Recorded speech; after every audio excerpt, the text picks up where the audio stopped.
Bienvenidos, bienvenidas al episodio de hoy. No estás desmotivado, estás desalineado.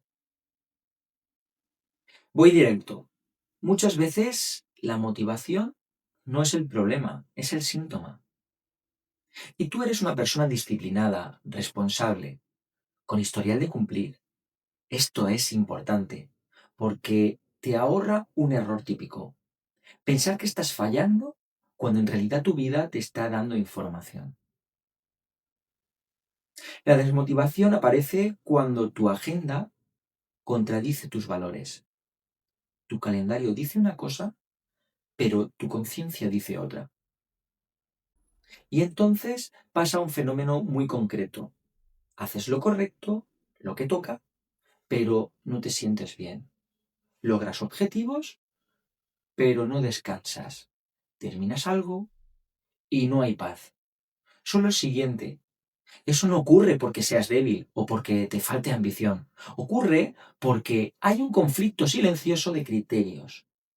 Por dentro, sabes que algo esencial está quedando detrás, pero por fuera sigues empujando.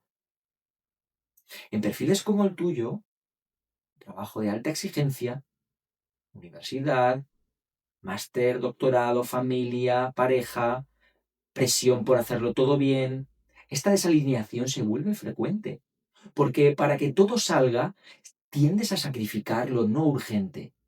Descanso real, presencia en casa, salud, reflexión, y lo no urgente con el tiempo se convierte en lo más caro. Alineación no es emoción. Alineación es decisión más consistencia. Es decir, qué va primero, qué va después y qué no va. Y sostener esa jerarquía con hechos y no con discursos. Cuando no hay jerarquía, tu día no lo gobiernas tú, lo gobierna la demanda más ruidosa. Y aquí es útil una idea clásica. Lo esencial rara vez grita, lo urgente sí. Si no tienes jerarquía, el día te gobierna. Si no tienes criterios, tu energía se reparte por defecto. Y cuando vives por defecto, tarde o temprano, aparece desmotivación. No como fallo moral, sino como señal.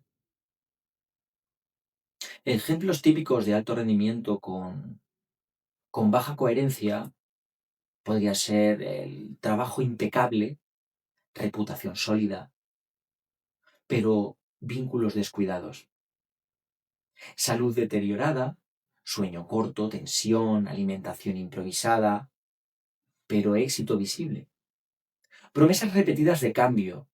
Cuando acabe este trimestre, cuando entregue esto, cuando pase esta fase, pero mismo patrón semanal. Ahí va la desmotivación. No te acusa, te informa. Te está diciendo, esto no está alineado con lo que dices valorar. Y cuando más responsable eres, más importante es escuchar esa información antes de que se convierta en factura. Realicemos un ejercicio simple, aunque algo incómodo. Agenda versus valores. Establezcamos como paso número uno la escritura de 3 valores que dices vivir. Por ejemplo, familia, excelencia, salud, o presencia, integridad, crecimiento.